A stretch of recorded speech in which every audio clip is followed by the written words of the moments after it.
Buenas noches a todos, a nuestra querida comunidad de SMUB.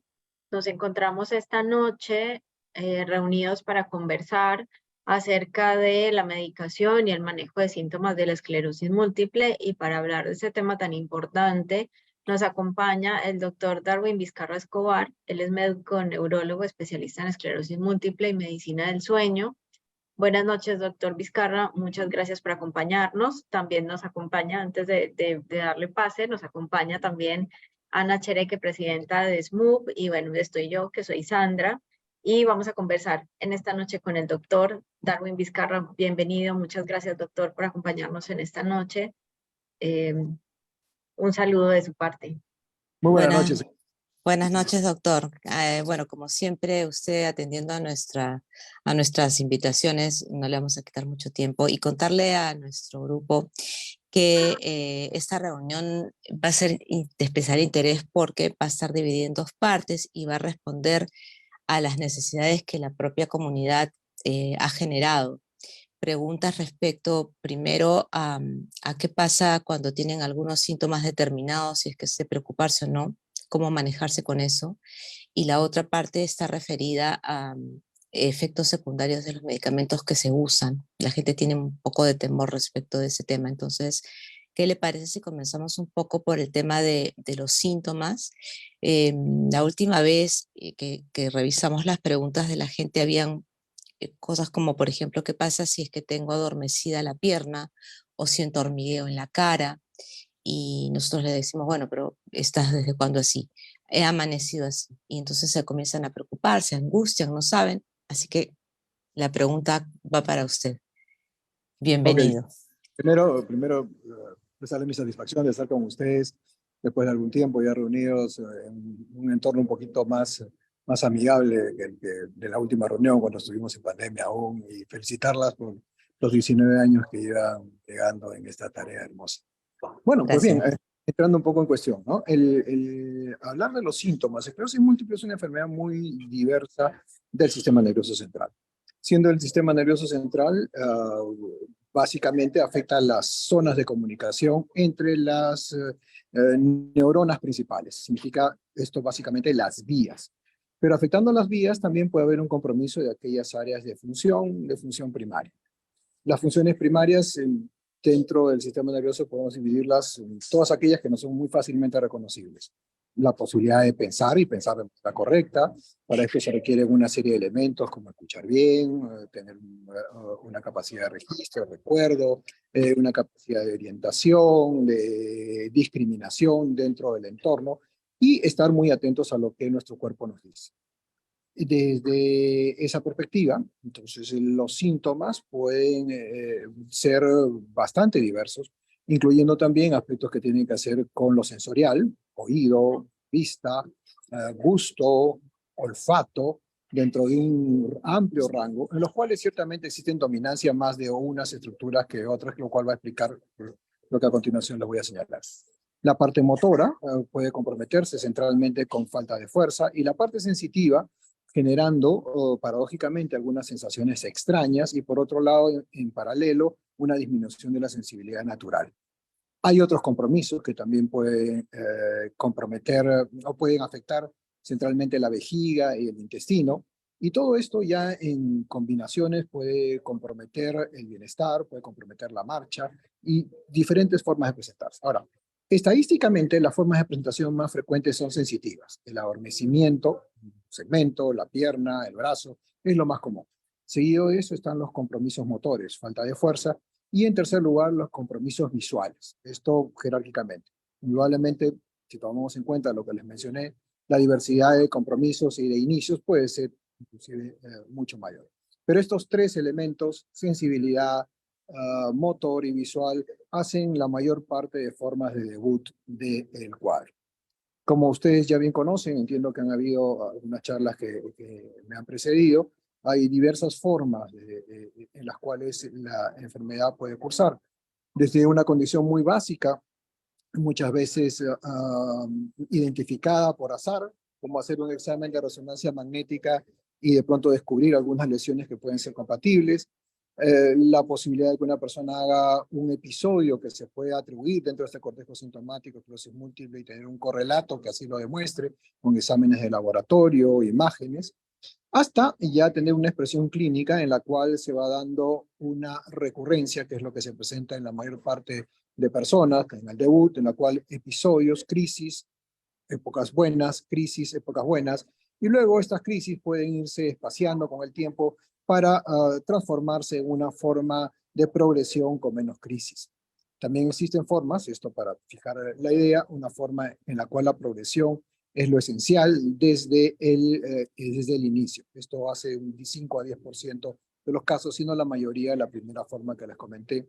Y últimamente estas formas de crisis, recuperación, crisis, recuperación, pueden terminar asociándose con una progresión. Lo que hoy por hoy sabemos es que en verdad todas las condiciones que antes nosotros delimitábamos como estancos separados se entremezclan. Pueden haber niveles de progresión entre las crisis, pueden haber progresión sin crisis, pueden haber crisis sin progresión, entonces diferentes formas de combinación. Y eso es lo que hace particularmente difícil de entender para la persona que tiene esclerosis múltiple sus manifestaciones. Por ejemplo, ¿cómo diferenciar una crisis de un síntoma que no es crisis? Yo estoy en estos momentos sentado con las piernas cruzadas, estoy un poco apartado de una zona de mucha actividad social, he podido salir un poco escapándome, pero ciertamente la pierna que tengo cruzada ya se adormeció. Entonces lo que hago es cambiar. Entonces, los criterios que se han establecido para poder identificar lo que es crisis de aquello que no lo es, en primer lugar establecen duración. Una crisis usualmente dura no minutos, no segundos, dura horas, y centralmente días, habitualmente más de un día, más de 2 días, más de 3 días, de un defecto habitualmente nuevo o un defecto incrementado sobre algo que la persona pudo haber tenido. Por ejemplo, no puede ser un trastorno visual en el cual la visión de colores o la visión se torne borrosa, habitualmente más de un solo ojo que ambos en simultáneo. Eso es más característico, el compromiso asimétrico de un solo ojo, más característico de esclerosis múltiple en relación a otras condiciones que pueden remediar. Pero lo sustantivo es que esto debe durar días y habitualmente más que días, ¿no? Pero como suele suceder también y particularmente al inicio de la enfermedad, los síntomas pueden desaparecer espontáneamente. Existen formas en las cuales los síntomas pueden presentarse de manera intermitente, particularmente aquellas personas que han tenido alguna manifestación, sea sensitiva, particularmente sensitiva, motor o visual, pueden hacer síntomas de rápida presentación y de rápido alivio. A veces Doctor, recurren. perdón que lo interrumpa. Sí. Cuando habla de síntomas sensitivos, estamos hablando de hormigueos, de adormecimientos, Hormigueos, entumecimiento. comezón en una zona específica, sensación de Ardor. frialdad, ardor, efectivamente, ¿no? Entonces, esos son los síntomas sensitivos, ¿no? Todo aquello que nosotros podemos reconocer en términos de temperatura, tacto y otras sensaciones, ¿no? Dolor, por supuesto, también puede entrar dentro de esta expresión. Entonces, esos síntomas sensitivos pueden ser de rápida instalación y de rápida resolución. Eso se denomina síntomas paroxismales. Y estos síntomas pueden estar en relación a una serie de circunstancias. Las más comunes, tienen que hacer con los cambios en temperatura. El calor, por ejemplo, altera la conducción nerviosa y puede hacer que algunos síntomas aparezcan. Y dentro de estos síntomas, nuevamente, es la réplica de aquello que se tuvo inicialmente, pero por tiempos más cortos. En ocasiones, más bien menos frecuentemente, síntomas recurrentes pero sostenidos a lo largo de los días, en particular en ausencia de un factor que se puede identificar como gatillo, llámese temperaturas altas, llámese la presencia de una infección concomitante, pues sí podría ser sospechar la posibilidad de una crisis. Nuevamente, la variable tiempo, es decir, más de un día, más de 24, más de 48 horas, es lo que debe establecer la sospecha. Entonces, en los extremos, un síntoma sensitivo de los que ya listamos, que sea de pronto relativamente benigno, pero que dure algunos días, es algo que debe llamar la atención. Y por otro lado, un síntoma que de pronto sea brusco de aparición, pero más bien breve, podría ser simplemente una manifestación de algo que no sea tan relevante. Entonces, el tiempo, nuevamente el tiempo es el factor que ayuda a definir esto. Doctor, Doctor, perdón. una Dale. Dale, Una Sandra, dale. recomendación que le podamos dar de pronto, que les pueda a usted dar orientación a los pacientes en estos dos escenarios. En el escenario donde tienes un síntoma que inclusive puede no ser tan agresivo, tan fuerte, pero que dura ya más de 24 horas. Y también en el escenario en el que tienes algo que es molesto, que es más molesto o más fuerte, pero que es de duración corta. ¿Cuáles podrían ser algunas indicaciones para los pacientes que a veces de pronto entran un poco en pánico o no saben qué hacer y se congelan en ese momento?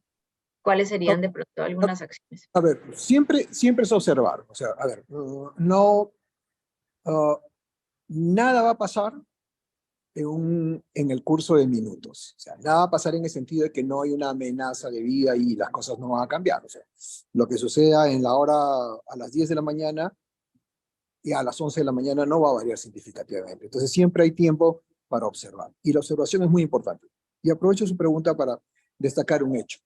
Los médicos ponemos mucho énfasis en la presencia de parámetros de eficacia del tratamiento. Uno de los parámetros de eficacia es que no haya crisis.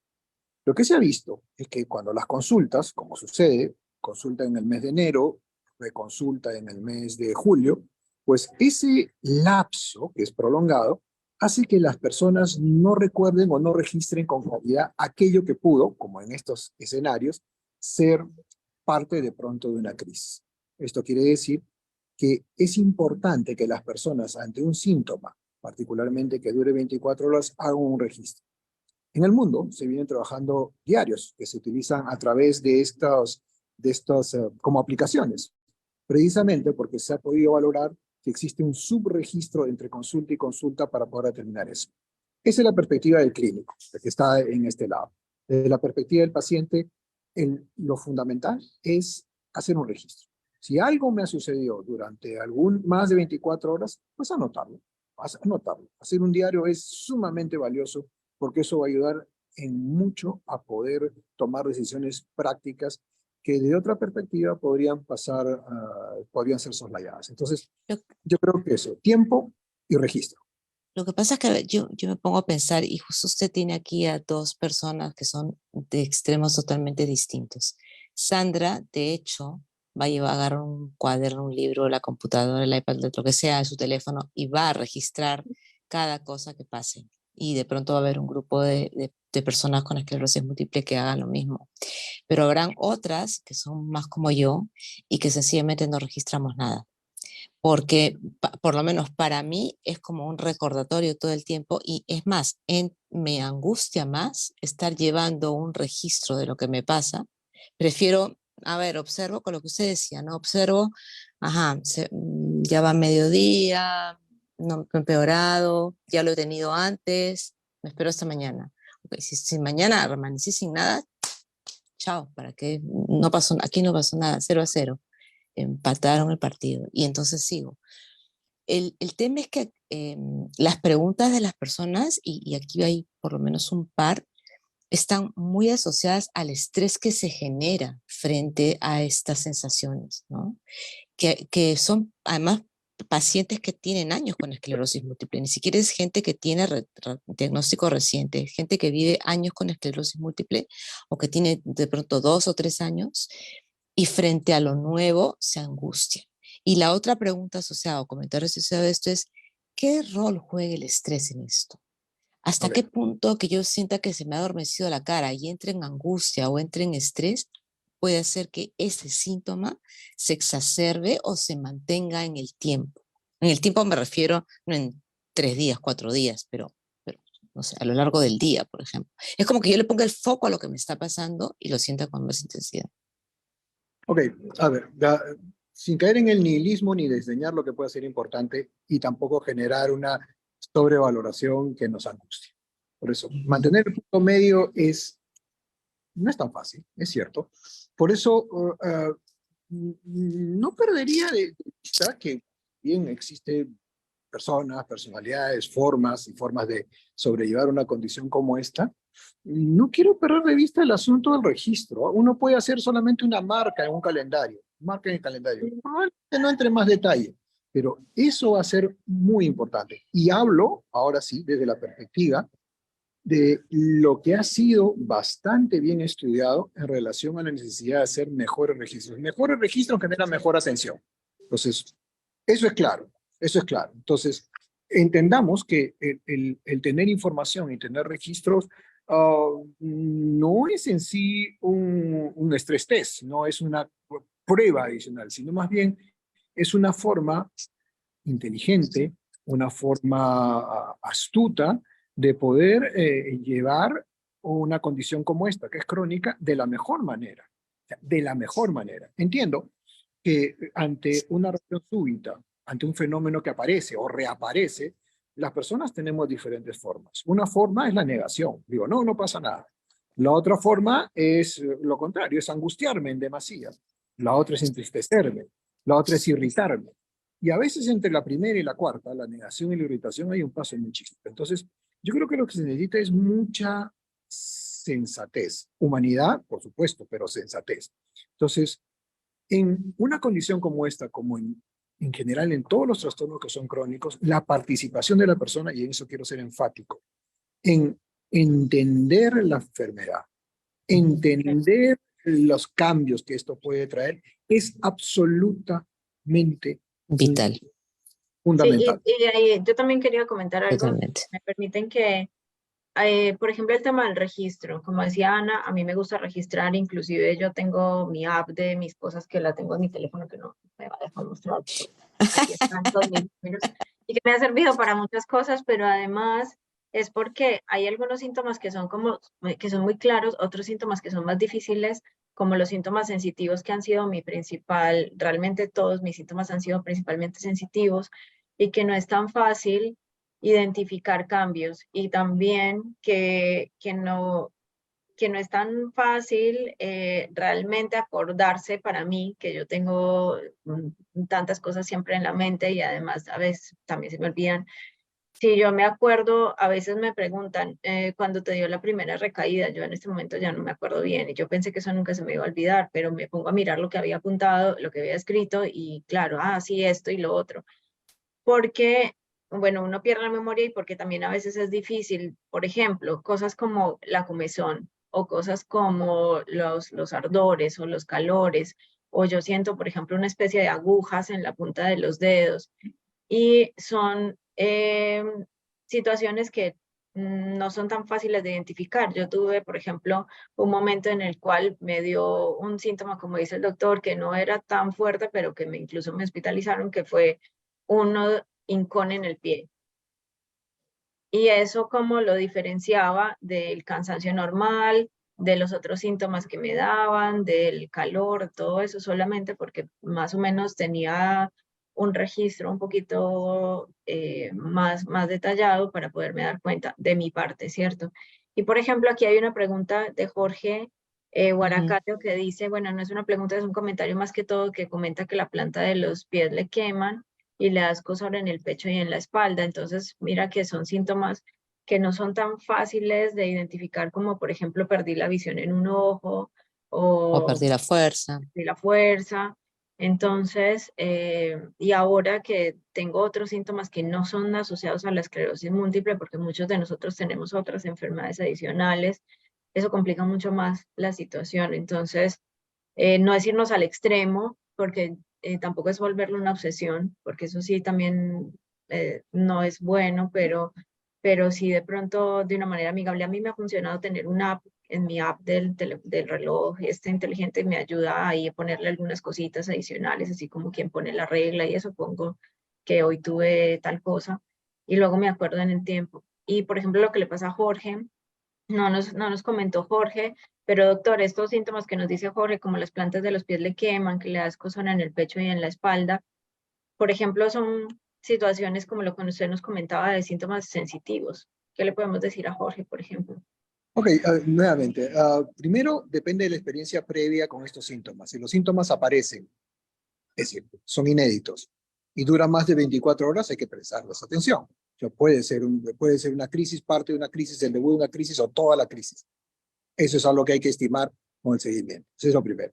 Si es una sensación que es evanescente, aparece y a los 5 o 10 minutos desaparece, eso no demandaría mayor problema. ¿Okay? pero siempre hay que tener la posibilidad de atender a ello. Lo otro que es importante, y me gustó mucho el último comentario, no todo es esclerosis múltiple. O sea, yo puedo tener una sensación de dolor del pecho o un adormecimiento en el brazo izquierdo y eso puede ser un problema coronario, o sea, puede ser otra cosa, no necesariamente un problema de esclerosis múltiple. Entonces, el reconocimiento del propio cuerpo es algo muy importante y cada persona aprende a conocerse a sí mismo. Entonces, aquello que sea nuevo y aquello que sea duradero, eso a lo cual hay que prestarle más atención. Si una persona tiene una manifestación sensitiva, otra vez, que son los síntomas ciertamente más comunes, lo mencioné en un momento, pues, y estos se acentúan, un elemento también importante es ver qué es lo que hay alrededor. Alguien mencionó el estrés, y efectivamente el estrés incrementa la percepción hacia los síntomas sensitivos, eso es bien reconocido, incrementa la sensación de dolor, o sea, incrementa una serie de elementos que tienen que hacer con los determinantes sensitivos, incrementa el temblor, por ejemplo, en aquellos que pueden tener temblor como una secuela, Bueno, incrementa en conjunto con esto la fatiga, ejemplo, y la fatiga, en algunos casos, cuando se produce, por ejemplo, un cambio en la fatiga muy significativo, pues hay que buscar otras causas, pero esclerosis múltiple, como una exacerbación, puede tener como heraldo también la fatiga. ¿Qué es lo que hay que buscar y en qué hay que pensar? Cambios en la temperatura, problemas ligados a privación de sueño, infecciones intercurrentes y otras enfermedades, se llaman comorbilidades, que pudieran no estar adecuadamente corregidas. Glucosa alta si soy diabético, hipertensión arterial si la presión arterial es mi problema. Entonces, hay una serie de otros fenómenos que ciertamente individualizan mucho el cuidado de las personas con esclerosis múltiple. doctor, ¿cómo saber que lo que nos está pasando no es una secuela que de pronto reaparece temporalmente y que no corresponde a un nuevo episodio o una nueva exacerbación? Habitualmente la duración. Yo diría centralmente la duración. Solamente. Centralmente la duración. Eso es lo básico, porque efectivamente uno puede tener un problema visual, por ejemplo. Problema visual y de pronto la agudeza visual decae transitoriamente, una hora y luego desaparece. Bueno, eso puede estar asociado con algún cambio y otra vez temperatura, estrés, lo que queramos llamar. Pero lo breve hace poco probable que el mecanismo de fondo, que es el mecanismo inmunológico, que genera los trastornos en la mielina y la conducción y todo el fenómeno que se conoce, Ujú. no es un fenómeno, no es como, vamos a compararlo, no es como un infarto cerebral. Infarto cerebral es algo que es así, es algo que empieza súbitamente y permanece, y Ujú. permanece. Aquí no. Usualmente el inicio es más bien larvado, cuando estamos hablando de crisis, larvado y dura muchos Más días. lento. Un síntoma que hace esto, que sube rápidamente y baja rápidamente, medido en minutos, pues probablemente no sea una crisis, sino sea una exacerbación de algo que uno tiene. Pero nuevamente, si estos síntomas se repiten por 1, 2, 3, 4, 5 días, ya hay que prestarles atención, porque eventualmente las crisis pueden manifestarse con síntomas paroxismales, pero nuevamente la duración, o sea, centralmente la duración. Em, con esto retrocedo un poco en el tiempo y yo recuerdo mucho alguna vez en consulta con usted, llevé mi maletín para que me internaran porque estaba segura que usted me iba a internar. Tenía un problema de corriente cuando bajaba el cuello, que era insoportable, ¿no? Y usted me dijo claramente, yo por eso no la voy a internar. Mientras que no haya un compromiso funcional, pérdida de visión, pérdida de fuerza, ¿no? Algún problema motor, algún, no sé, problema de incontinencia, voy a valorar primero qué tanto vale la pena darle corticoides o dejar que esto pase solo. Y efectivamente yo estuve como mujer anguila casi 6 meses y se me fue solo. ¿Cómo hacemos los pacientes que de pronto vamos al médico con un síntoma que no se ve, porque esos síntomas sensitivos no se pueden ver? Incluso, como decías Andrés, en momentos son difíciles de explicar. Y el médico nos dice, bueno, pero bueno, te arde ya, pues no importa, te arde. Y puedes caminar, puedes moverte, puedes hacer, puedes, ya, vete a tu casa nomás tranquilo. O tómate una pastillita porque estás deprimido o estás ansioso. Eh, ¿qué, qué nos deja para el paciente que no tiene posibilidad de estar en un sistema en el que pueda el médico tener un poco más de tiempo para explicarle, en todo caso, este tema de valorar cuándo sí, cuándo no, merece un internamiento, merece un pulso de corticoides de 5 días. ¿Cuándo? ¿Cómo? Ok, esa es una pregunta muy interesante y la respuesta siempre es individual. Es difícil hacer tener un panorama amplio y general, pero hay algunos hints, algunos pequeños detalles que uno puede sí reconocer. Por ejemplo, en relación a lo que hablábamos, esto de agachar la cabeza, flexionar el cuello y tener una sensación de corriente eléctrica. Ujú. He estudiado este signo. Este signo se escribe con 2 dígitos, más o menos, el número de personas con esclerosis múltiple que lo tiene. Y habitualmente no corresponde a crisis. Habitualmente. Lo que se ha visto es que es más bien raro que sea el debut de una crisis con esto. No es imposible, atención. Y es un síntoma residual e intermitente que puede quedar durante mucho tiempo, otra vez, sin que esto signifique crisis. ¿Por qué? No lo sabemos. Pero aparentemente hay una gran concentración de vías a nivel del cuello y tiene sentido porque a través del cuello bajan las señales que van a las piernas y regresan a aquellas de las piernas, por tanto, estas estructuras van recogiendo más información, incluidos los brazos. Entonces, esto en particular habitualmente no refleja una crisis. Caso diferente, por ejemplo, de alguien que tenga un problema de un adormecimiento duradero en una pierna. Eso puede tener un significado distinto. Son pequeños detalles que los clínicos empleamos también para identificar. Otro, por ejemplo, el abrazo de la esclerosis múltiple. Ah, la sensación de opresión, claro. La sensación de opresión, que es como el abrazo de la anaconda, ¿no? La anaconda. Ujú. Esto también habitualmente es un síntoma residual, no suele ser un síntoma crítico, pero indudablemente si alguien no lo ha experimentado antes y lo experimenta de forma inédita o de nuevo, pues habrá que prestarle atención, ¿no? Inclusive también hay algunos síntomas, y esto ya saliendo de lo sensitivo que ha sido nuestro foco inicial de atención, que pueden ser hasta motores. El primer signo se llama signo del Hermite, es el que hablábamos de la flexión del cuello. De la Bueno, corriente. hay un signo, que es el signo de McCardle, es un escocés probablemente que le puso el nombre, en donde el síntoma es muy parecido, pero es motor. La persona se agacha en la cabeza y de pronto siente que las piernas le flaquean. Le Ah, flaquean. ese sí es nuevo, ese sí es nuevo. Es motor. Entonces, eso puede pasar también.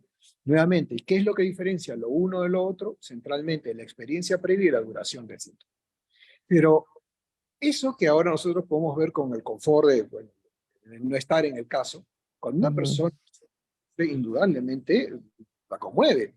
Entonces, es importante en este escenario lo que ya señalé antes. Yo sigo creyendo que la verdad nos hará libres. Es decir, mientras más información tengamos y más data las personas nos digan, tal día me pasó tal cosa y me duró tanto tiempo, mejor nos puede ir. Claramente, eso, el empoderar a las personas en el conocimiento de cómo manejar su enfermedad y cómo reconocerlas es eso. Entonces, insisto con el dato, lo que es fundamental es la duración del episodio. Si tenemos episodios breves, pero repetidos por muchos días, mucha atención. Si tenemos un episodio continuado por muchos días, preste atención. Si tenemos un episodio que parece retornar un síntoma que ya tuve, pero dura solo unas horas, no hay mayor problema. Si tenemos algo que es absolutamente nuevo, no lo habíamos tenido, y esto es breve, anotarlo y observar la evolución. Doctor, antes de pasar al tema de los medicamentos, que tenemos varias preguntas, de pronto cerrar con qué cosas no achacarle a la esclerosis múltiple que comúnmente aparecen. Porque a veces, y tenemos algunas preguntas, por ejemplo, de alguien que nos dice que le aparecen moretones constantemente sin golpearse, y hemos escuchado a algunas otras personas con síntomas que ellos tienen esclerosis múltiple y que hasta ahora no les ha aparecido ninguna otra enfermedad, y a veces todo se lo atribuyen a la esclerosis múltiple y de pronto no se atienden o se quedan esperando a ver si tienen algo más de la esclerosis múltiple, pero cómo aprender un poco más a gestionar este tipo de síntomas, que no necesariamente todo es esclerosis múltiple. Así, bueno, uno tiene que conocerse, sin duda, ¿no? Y otra vez, si antes ya era un poco difícil hacer una generalización para esclerosis múltiple, pero es mucho más difícil generalizar para todas las condiciones que puedan acompañar a una persona, que puede ser lo más diferente. Pero hay algunas que valdría la pena tal vez que podamos mencionar como síntomas, ¿no? Por ejemplo, la vejiga. Okay. Los problemas de vejiga, que son muy comunes. Los problemas de vejiga, que básicamente pueden generar un vaciamiento incompleto de la vejiga o por el contrario, una frecuencia urinaria muy frecuente, pueden estar asociados con una infección urinaria.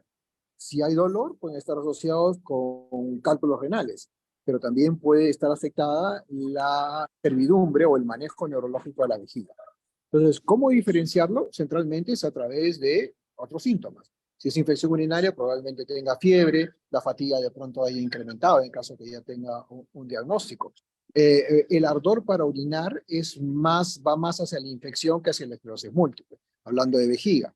Si el problema es en el intestino y en el intestino la persona tiene estreñimiento, que es lo más común antes que diarreas, bueno, pero si presenta diarreas, no pensar tanto en esclerosis múltiple, pensar en que puede haber algo sobreagregado o efecto de un fármaco o puede presentarse una infección. Si en la forma de caminar, por ejemplo, se produce una alteración, esta alteración puede estar dada, por supuesto, por aspectos motores, como son la espasticidad, que es la dureza al caminar, la presencia de espasticidad, un déficit nuevo, debilidad o una pérdida sensorial que ayuda a poder caminar con eficiencia.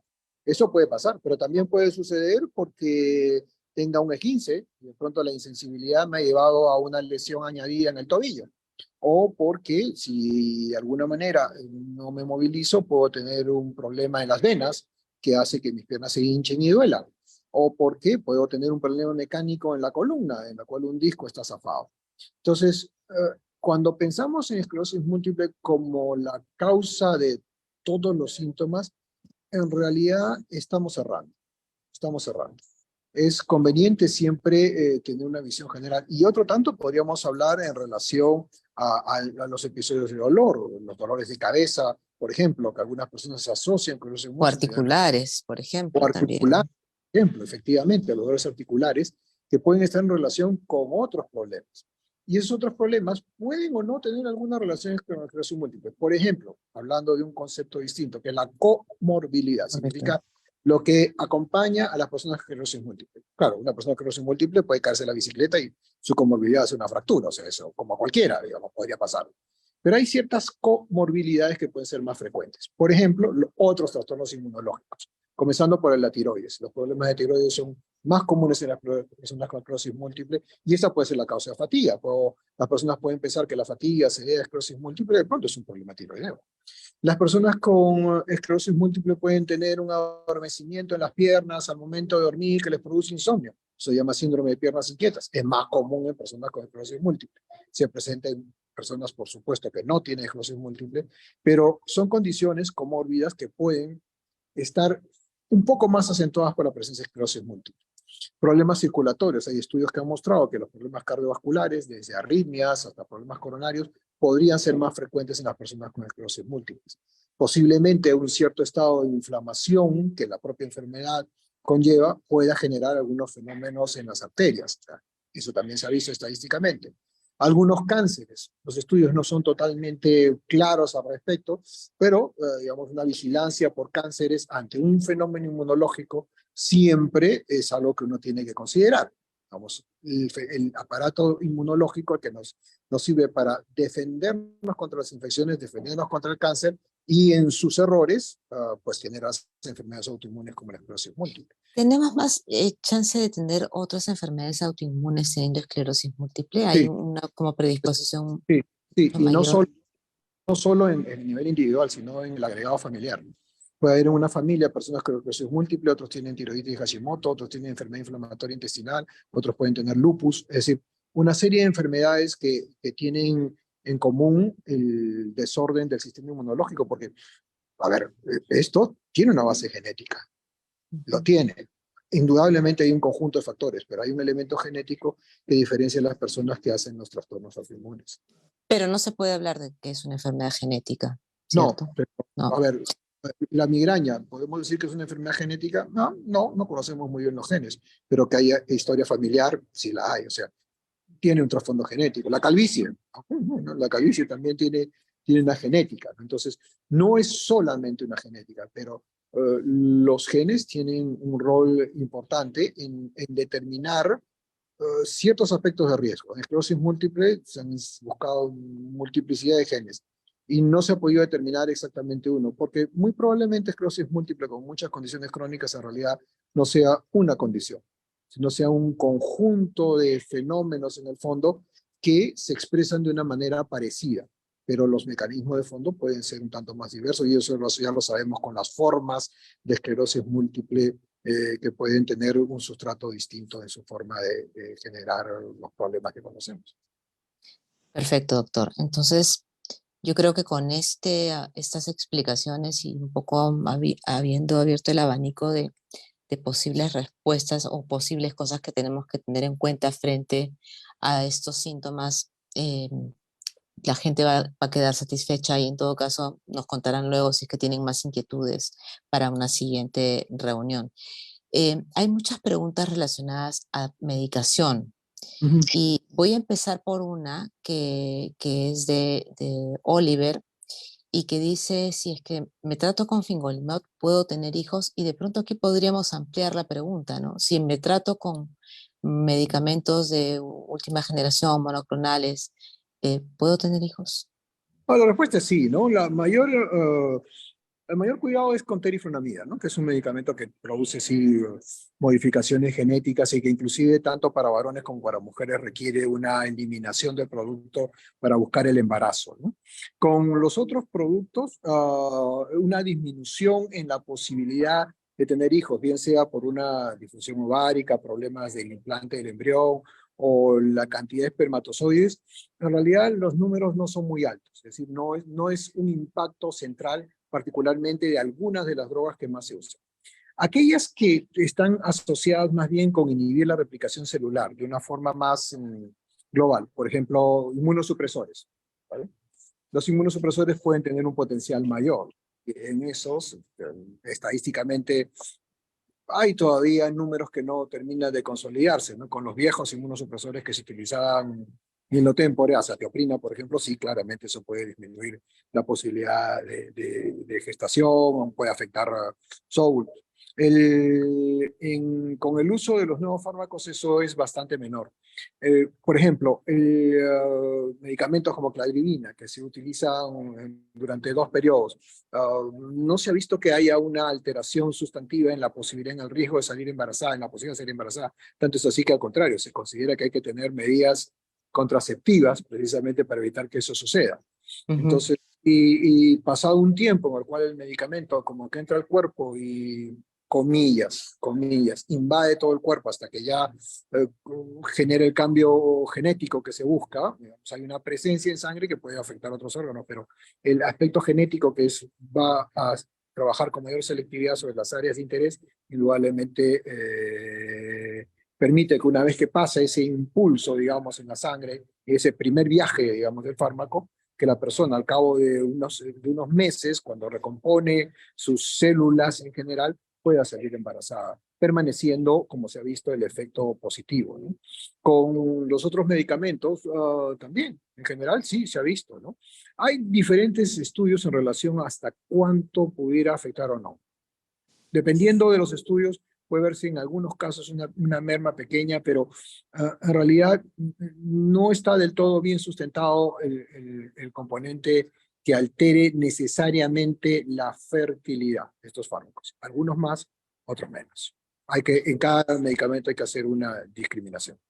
En todo caso, la respuesta está dirigida hacia la posibilidad de quedar embarazada o de facilitar, en el caso de los hombres, ¿no es cierto?, la fertilización del óvulo. Pero si hablamos de peligro o de riesgo en Sí, el claro. feto como consecuencia del uso de un medicamento, ahí Ok, creo que sí. teriflunomida sin duda.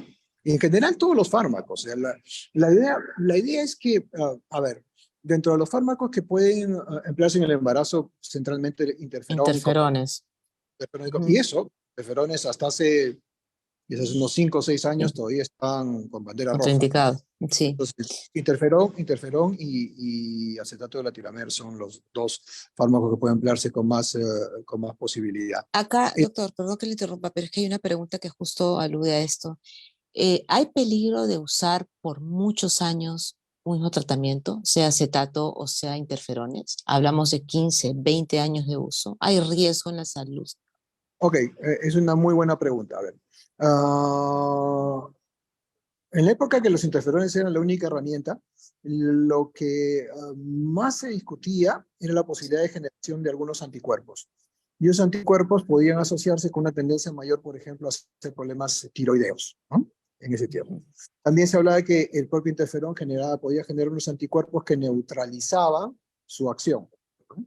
A diferencia de otros casos, por ejemplo, el natalizumab, que puede generar anticuerpos, pero que más bien potencian su acción. Son las paradojas entre los fármacos. Entonces,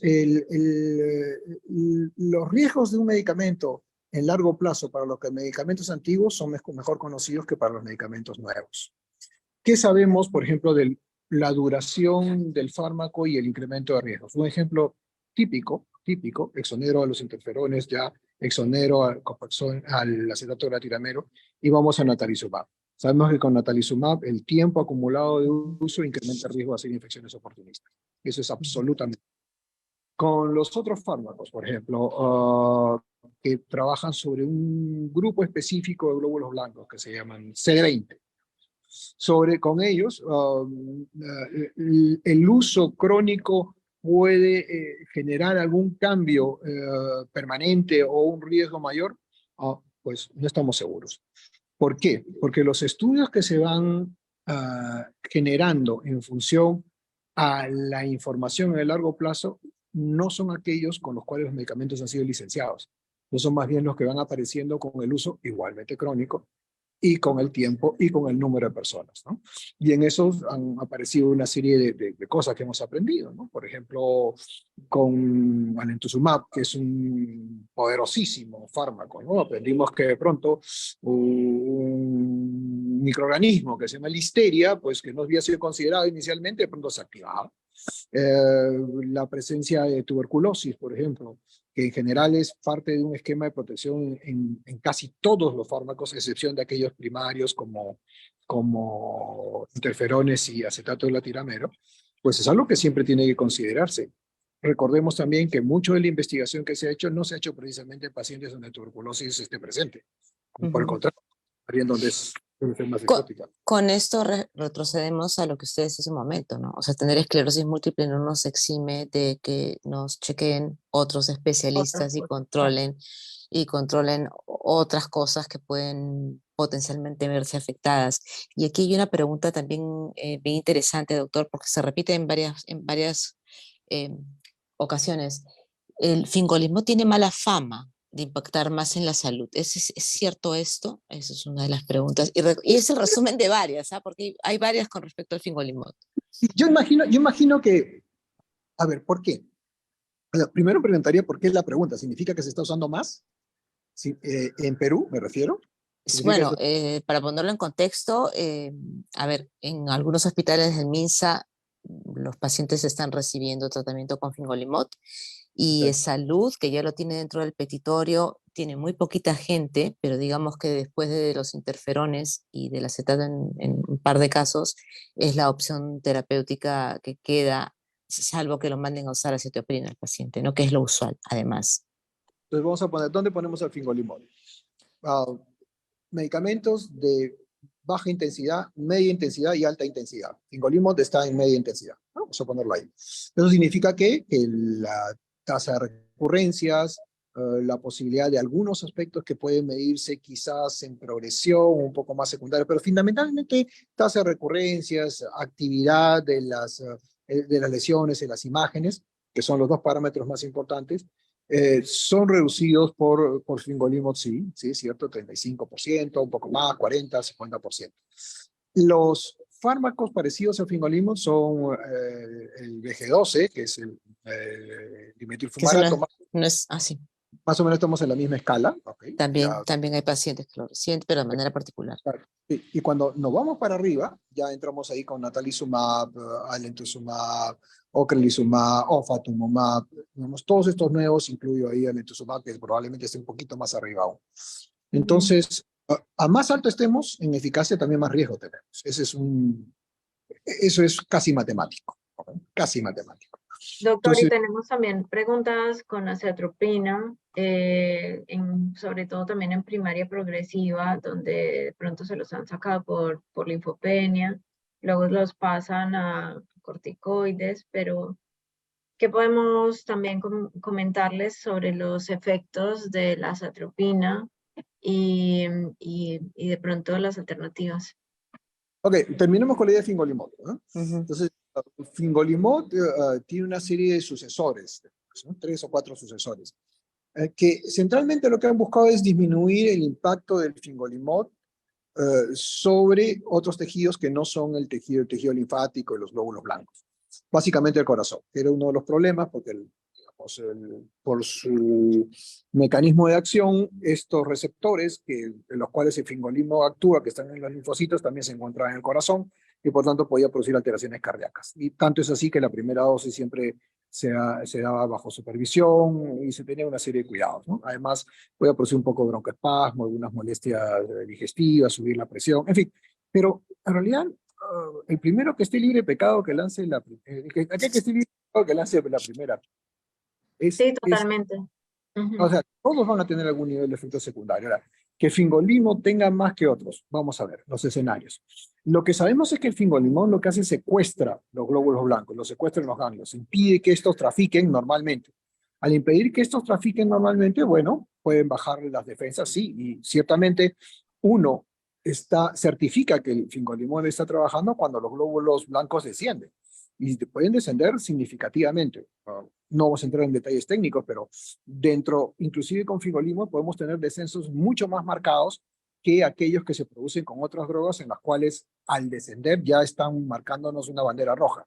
Con fingolimod existe una mayor tolerancia a ese descenso porque el mecanismo en sí es secuestro, no es destrucción.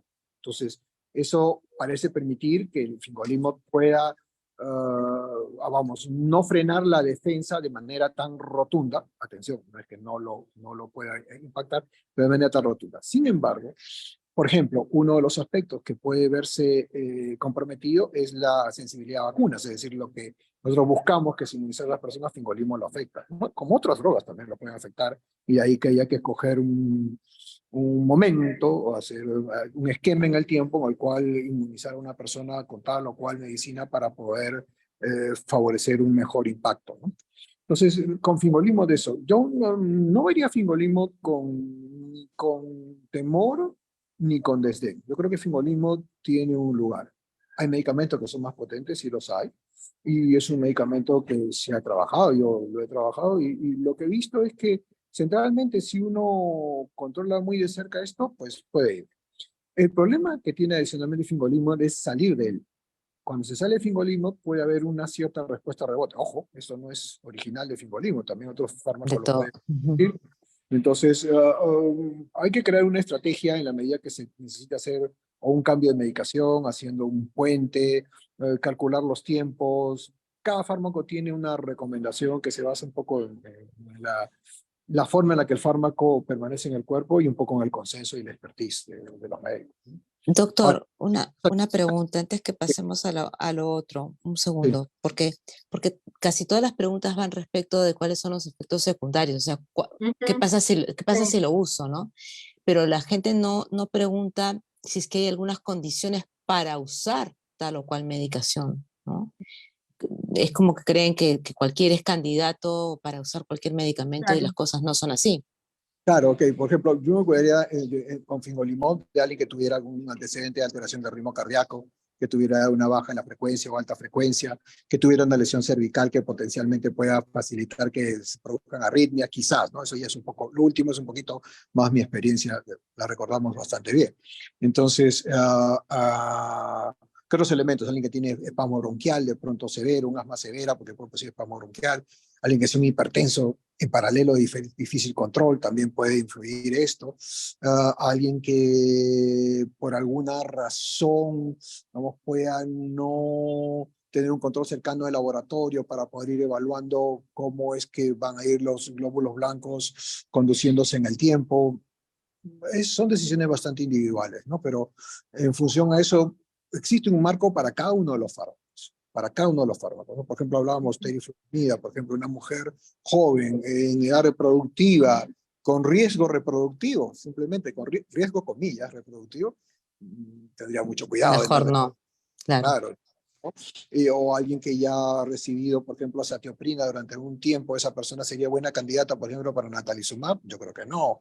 O alguien que ha tenido contacto con tuberculosis de pronto y esa persona recibiría letrozumab de pronto de inicio, tal vez no, si tengo una alternativa. Es decir, siempre se individualiza la condición en función a aquello que la persona. El problema que nosotros tenemos es que nuestro armamentario en Perú es el que disponemos mayoritariamente, es bastante reducido. Entonces, las guías que ustedes conocen señalan una serie de alternativas, y eso que ya tienen algunos años de publicadas, y todavía no llegamos a ese nivel. Estamos en tiempos muy, muy pretéritos, ¿no? Entonces, tenemos un desfase, yo calculo que tenemos un desfase que vamos a acercarnos casi a los 10 años. Sí, por lo menos, ¿no? Ahí sí. Ahí, no sé si vas a leer las preguntas que Sí, está o aquí. sea, que quería Sandra. como que concluir o cerrar de pronto esa parte con que, y porque sí, me gustaría que nos comentara un poco para las personas de primaria y progresiva, que hay varias que nos están preguntando también, pero en cuanto a tratamientos tenemos un montón de preguntas, pero creo que un mensaje un poco más amplio es que todos tienen, bueno, sus características para sus requisitos para ingresar, sus requisitos para salir, sus características, pero son también unas decisiones bien individualizadas. De pronto el doctor nos ha contado un poco generalizada, de forma general, cuáles son los efectos más comunes, pero decisiones de cambios particulares de medicamento definitivamente son cuestiones bien particulares y de pronto, doctora, ahí el consejo supongo que será consultar con sus médicos tratantes y si de pronto no tienen un médico tratante específicamente que los pueda apoyar, pues efectivamente contactarse con uno a través de SMUC también los podemos ayudar a orientarlos precisamente con el doctor Vizcarra y con los otros doctores que nos apoyan, que ya tienen experiencia con este tipo de temas y con el tipo de medicamentos. Porque no vamos a poder leer todas las preguntas que nos están haciendo específicamente de cambios de medicamentos, pero sí, si a usted le parece bien, doctor, comentar un poco acerca también de las personas que tienen primaria progresiva, bueno, y secundaria progresiva también nos están preguntando algunos que hacen efectos adversos o que tienen problemas con los medicamentos y que para ellos es mucho más estrecha aún la posibilidad en Perú De acceso. Sí, bueno, como primera progresiva, realmente hasta ahora tenemos ocrelizumab, ¿no? Que es el medicamento que fue centralmente estudiado. Um, ah, a ver, las diferencias que se hicieron en el estudio de ocrelizumab fueron estadísticamente positivas.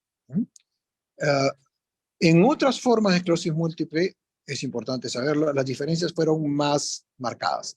Ahora, también los elementos a medir pueden ser un tanto diferentes. Ver imágenes que se encienden con la sustancia de contraste, que si estas crezcan, o si hay crisis o no crisis, es algo que es más fácil de medir que la progresión.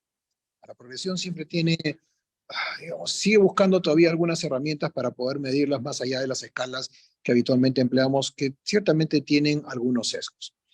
Dicho esto, el concepto de ocrelizumab en formas primarias progresivas ha sido totalmente aceptado por las principales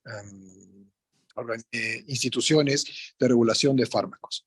En algunos casos se ha hecho ciertas restricciones para las personas que puedan tener formas primarias progresivas, pero con evidencia de actividad. Como mencionaba muy al principio, le decía, el tener una actividad visible, digamos, particularmente en imágenes en las formas primarias progresivas, puede dar un mayor beneficio a esas personas con el uso de la medicación, porque siguen siendo antiinflamatorios finalmente, ¿no?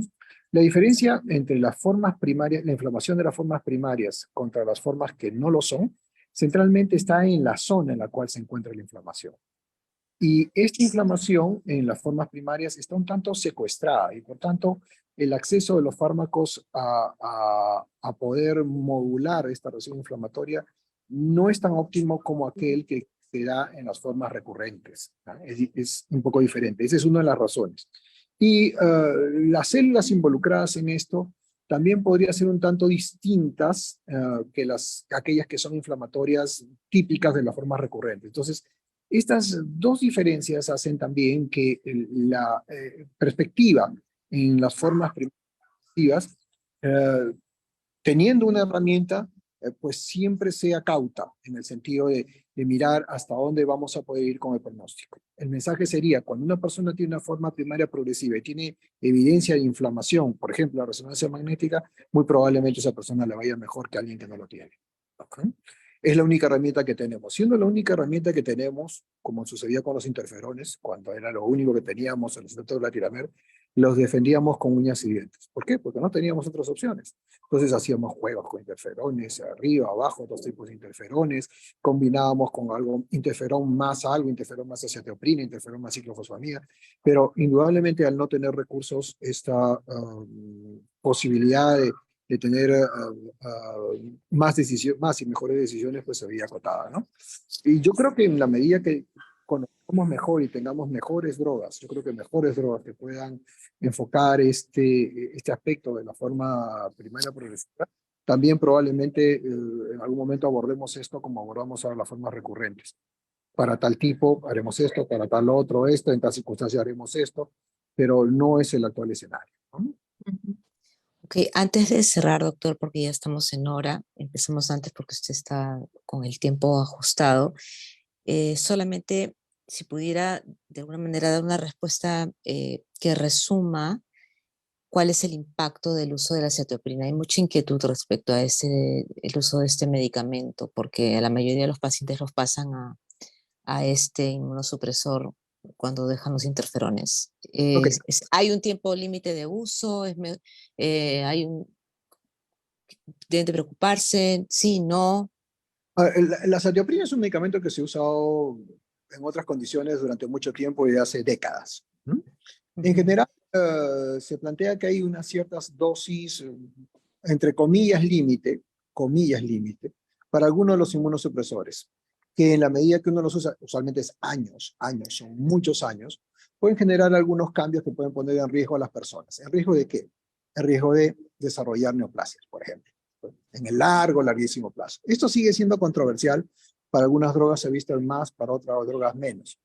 En contrario a los efectos que se dan más bien con el uso inicial del tratamiento, que es más bien el riesgo de infecciones, por ejemplo, ¿no? Entonces, desde esa perspectiva, seguridad de acetoprina, yo creo que tiene las de todos los fármacos y por su antigüedad los médicos la conocen más. O sea, es un medicamento que es más manejable, sea por dosis oral, requiere ciertos controles. Hay un análisis que, bueno, cuando lo hemos usado, lo hemos hecho en otras condiciones, por ejemplo, no esclerosis múltiple, pero lo hemos, digamos, recientemente, que se puede hacer para poder evaluar quiénes pudieran tener un riesgo mayor de hacer efectos secundarios. Hay un estudio enzimático, se hace aquí en Lima, cuesta, ¿okay? Pero puede ayudarnos a predecir un poco, a disminuir el riesgo de hacer efectos adversos cuando uno va a entrar en esa teoría. Si no, bueno, es un efecto raro, pero se puede determinar. En Estados Unidos es muy recomendado hacerlo antes de iniciar acetoprina, pero bueno, si nosotros no lo tenemos o no está dentro de los sistemas o solamente los sistemas privados lo tienen, son las cosas que es lo Es que lo hay. que, es lo que Ahora, hay. ahora nosotros para la guía que se publicó ya hace algunos años hicimos un análisis sobre el estudio de acetoprina. En realidad la conclusión sobre acetoprina no fue buena. Los estudios no eran de buena calidad, no permitían establecer cabalmente afirmaciones y nosotros pusimos acetoprina muy abajo, ¿no? No lo consideramos. Los mexicanos, por ejemplo, en sus guías consideraron acetoprina, ¿no? Y consideraron acetoprina y ellos me lo dijeron por una razón muy elemental, porque igual es lo que hay. Claro, Es lo lo que Entonces, bueno, son dos formas de verlo, ¿no? O sea, como hacemos las cosas dentro de la perspectiva de lo que tengo y me acomodo, o trato de buscar lo que es lo mejor en general desde la perspectiva clínica, ¿no? Entonces son formas de verlo, pero las guías reflejan un poco el estado de eso, ¿no? Ahora, el uso de otros fármacos en el tiempo, inclusive los fármacos nuevos, ¿qué es lo que pueda suceder años más? Aún no lo sabemos. Más experiencia tenemos con los interferones que ya tienen décadas. 40 años por lo menos. ¿eh? Entonces, eso ya los conocemos bien. Ya hay una generación, quizás hasta dos, que han pasado por la medicina. Lo otro siempre es un camino a ver. Y de ahí que otro aspecto interesante, importantísimo, es el concepto de farmacovigilancia. Es decir, los pacientes, nosotros los médicos, cuando encontramos un efecto que nos llama la atención, bien sea que no esté registrado o que se haya presentado de una forma no tan usual, pues deberíamos notificarlo, porque es así como se va a poder hacer conocimiento. Y eso se aplica realmente no solo para los medicamentos nuevos, sino para los antiguos. Azatioprina, por ejemplo. Sería muy interesante si es que hay un grupo de personas importante, con esclerosis múltiple, que reciben azatioprina, bueno, pues hacer un registro y dentro del registro valorar qué es lo que pasa con las personas. ¿Funciona? ¿No funciona? ¿Hay efectos adversos? ¿No los hay? Eso es lo que permite saber si es que uno está haciendo lo correcto o no. Entonces, y particularmente cuando en este caso se toma, esta es una decisión, digamos, de un sistema que va al margen de lo que son las guías del Ministerio de Salud, pues yo creo que con más razón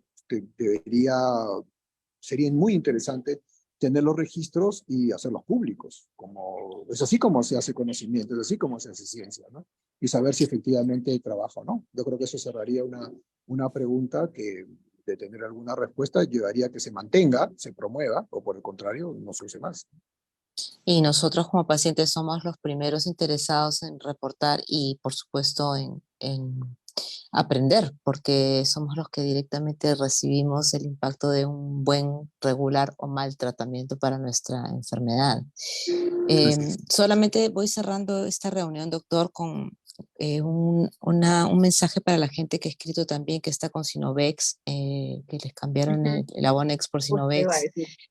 Sí, lo único que queda es recurrir a lo que acaba de decir el doctor Vizcarra, farmacovigilancia. Reporten si es que tienen algún efecto que no solían tener cuando usaban su medicamento inicial, si era Abonex, y ahora están con Sinovex, entonces si es que hay diferencia entre efectos secundarios entre uno y otro, y lo mismo con Revif, porque ya cambiaron también el Revif.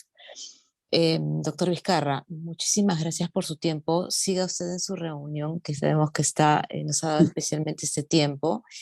Gracias, seguramente lo vamos a tener nuevamente por aquí y a nuestra gente, a las personas que nos siguen cada 2 semanas, queremos decirles desde SMUP que estamos poniendo mucho foco sobre el tratamiento para las personas que tienen diagnóstico de esclerosis primaria progresiva, pero para eso tenemos que saber cuántos son, dónde están, en qué hospitales y qué cosa es lo que están recibiendo. Les hemos dejado allí en el chat del live nuestro correo electrónico, nuestro número. Nuestro plan es hacer una reunión con las personas con ese diagnóstico para recoger la data y ver cómo es que podemos hacer para que consigan acceder al tratamiento que necesitan. Doctor, desconéctese, por favor. Muchas gracias, Gracias. doctor. Gracias por su Buenas noches, tiempo. gracias por tu apoyo. Buenas Hasta noches. luego. Ya lo vemos pronto. Gracias. Hasta luego. Hasta pronto, gracias. Entonces, amigos, para terminar con esta reunión, hay varias preguntas que han quedado en el tintero. Lamentablemente el tiempo siempre nos queda corto, pero realmente esperamos que por lo menos la mayoría de ellas hayan sido respondidas. Hay algunas, por ejemplo, que hablan sobre tratamiento para los trastornos de sensibilidad. Ya saben que ustedes pueden consultar con sus doctores, sus, médicos de cabecera o sus médicos tratantes. Lo que más se usa es la gabapentina, depende de las dosis para ese tipo de problemas, igual que para el dolor. Hay otros tratamientos también para la espasticidad de baclofeno y así cada síntoma tiene un tratamiento diferente. De pronto es bien difícil tratar de responder cada pregunta porque somos muchos, pero si se dan cuenta, lo que procuramos hacer es levantar toda la información después de que se cierra estas ventanas y luego en el siguiente live programar las respuestas. Así que de mi parte, gracias por el tiempo. Sandra, te dejo para que los vuelvas a invitar a los que tienen diagnóstico de primaria progresiva para saber qué vamos a hacer. Muchas gracias a todos por estar aquí, a los que nos van a ver después. Hay algunos que de pronto se conectaron un poco después del inicio, entonces les recomiendo que vean la grabación que va a quedar aquí colgada en el Facebook para que no se pierdan el inicio, porque hay algunas preguntas que respondimos al inicio y volvieron a aparecer más adelante, entonces les recomiendo que den una chequeada al inicio. También, para aquellos que se conectaron después, igualmente a todos, a los de primaria progresiva, a los de secundaria progresiva, a los de remitente recurrente, pero específicamente y muy especialmente ahorita a los de primaria progresiva, que nos cuenten dónde están, quiénes son, a todos aquellos que tenemos esclerosis múltiple, los invito para que estemos juntos, como dice nuestro lema, juntos somos más fuertes. Y mientras más estemos identificados, bueno, vamos a podernos apoyar más. Es el caso de primaria progresiva, que en este momento tienen graves dificultades de acceso.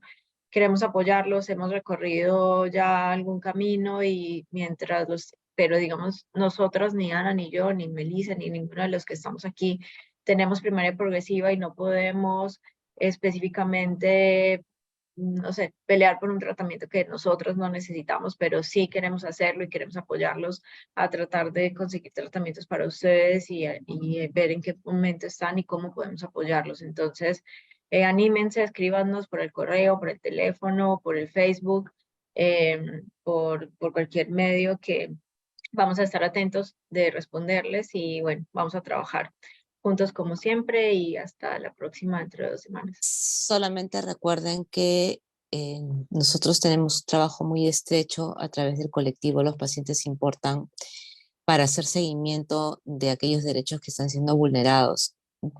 Nosotros nos hemos reunido la semana pasada con la gente del Ministerio de Salud para plantear el problema específico de acceso de los pacientes con primaria progresiva. Es por eso que los estamos convocando, porque hay un camino posible de hacerse, pero como Sandra bien decía, independientemente de si tenemos o no ese tipo de esclerosis múltiple o necesitamos o no ese tratamiento, no podemos hacer nada si no conocemos cuál es la realidad de los que están directamente afectados. Solamente conocemos el caso de tres pacientes que están con expedientes en curso de sus hospitales, pero para hacer seguimiento y hacer presión sobre eso, necesitamos hacer una estrategia. Entonces, contáctenos, por favor, y vamos a hacer una reunión especialmente para hablar sobre ese tema. Así es. Y ya la última despedida. Ya parece despedida Recuerden de que borracho sí, esto. Ya me voy, ya me voy. Nos podemos encontrar también, nos pueden ver en el canal de YouTube, también están los videos de esta y las transmisiones anteriores y las futuras. Entonces ahí también nos pueden ver en el YouTube, se los recomiendo y bueno, ahora sí, chao. Ya. Muchas Hasta la próxima. gracias. Que pasen buenas Gracias. noches. Buen fin de semana para todos. Gracias. Chao.